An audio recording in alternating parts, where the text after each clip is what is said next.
റഷ്യയിൽ നിന്നുള്ള വെടിയേറ്റാണ് Azerbaijan airlines വിമാനം കസാക്കിസ്ഥാനിൽ തകർന്നു വീണതെന്ന് അസർബൈജാൻ പ്രസിഡന്റ് ഇൽഹാം അലിയേവ് 38 പേരുടെ മരണത്തിനിടയാക്കിയ വിമാനാപകടത്തിന്റെ കാരണം മറച്ചുവെക്കാൻ റഷ്യ ശ്രമിച്ചുവെന്നും കുറ്റം സംബന്ധിച്ച് റഷ്യ മാപ്പ് പറയണമെന്നും ഇൽഹാം അലിയേവ് പറഞ്ഞു. തകർച്ചയുടെ കാരണങ്ങളെക്കുറിച്ച് തെറ്റായ വിവരണങ്ങൾ പ്രചരിപ്പിച്ച് വിമാന ദുരന്തത്തിന്റെ യഥാർത്ഥ കാരണം മറച്ചുവെക്കാൻ റഷ്യ ശ്രമിച്ചു. ദുരന്തത്തിൽ റഷ്യക്കുള്ള പങ്ക് മറച്ചുവെക്കുന്ന തരത്തിലുള്ള സിദ്ധാന്തങ്ങളാണ് അവർ മുന്നോട്ട് വെച്ചത്.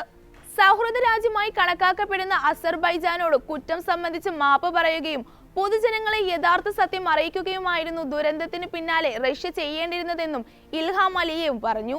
സംഭവത്തിൽ റഷ്യൻ പ്രസിഡന്റ് വ്ളാഡിമിർ പുടിൻ ക്ഷമാപണം നടത്തിയതിന് പിന്നാലെയായിരുന്നു അസർബൈജാൻ പ്രസിഡന്റിന്റെ പ്രതികരണം. റഷ്യയുടെ വ്യോമ മേഖലയിൽ അപകടം നടന്നതിൽ ക്ഷമ ചോദിക്കുന്നുവെന്ന് റഷ്യൻ പ്രസിഡന്റ് വ്ളാഡിമിർ പുടിൻ പറഞ്ഞിരുന്നു. ഇരകളുടെ കുടുംബങ്ങളോട് ആത്മാർത്ഥമായ അനുശോചനം രേഖപ്പെടുത്തുന്നുവെന്നും പരിക്കേറ്റവർക്ക് വേഗം സുഖം പ്രാപിക്കട്ടെയെന്നും അദ്ദേഹം കൂട്ടിച്ചേർത്തു.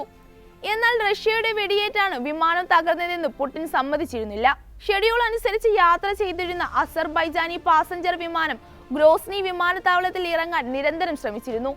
എന്നാൽ ആ സമയത്ത് ഗ്രോസ്നി, മോസ്ഡോക്, വ്ളാഡികൗകാസ് എന്നീ വിമാനത്താവളങ്ങൾ യുക്രൈന്റെ ഡ്രോണുകൾക്ക് ഇരയായിക്കൊണ്ടിരിക്കുകയായിരുന്നു. റഷ്യയുടെ വ്യോമ പ്രതിരോധ സംവിധാനം ഇത് ചെറുക്കാനുള്ള ശ്രമത്തിലായിരുന്നു എന്നാണ് ക്രെംലിൻ പുറത്തിറക്കിയ പ്രസ്താവനയിൽ പറഞ്ഞിരുന്നത്. ഗ്രോസ്നിയിൽ എത്തുന്നതിന് മുമ്പ് കസാക്കിസ്ഥാനിലേക്ക് വിമാനം വഴി തിരിച്ചുവിടുകയായിരുന്നു. യുക്രൈൻ ആക്രമണവും മൂടൽമഞ്ഞും കാരണമാണ് അക്താവുവിലേക്ക് വിമാനം തിരിച്ചുവിടാൻ പൈലറ്റ് തീരുമാനിച്ചതെന്ന് റഷ്യൻ വ്യോമയാന ഏജൻസി പറഞ്ഞിരുന്നു. വിമാനം തകർന്ന സംഭവത്തിൽ റഷ്യയുടെ ബാഹ്യ ഇടപെടൽ ഉണ്ടായിട്ടുണ്ടെന്ന് അസർബൈജാൻ എയർലൈൻസ് നേരത്തെ തന്നെ ആരോപിച്ചിരുന്നു.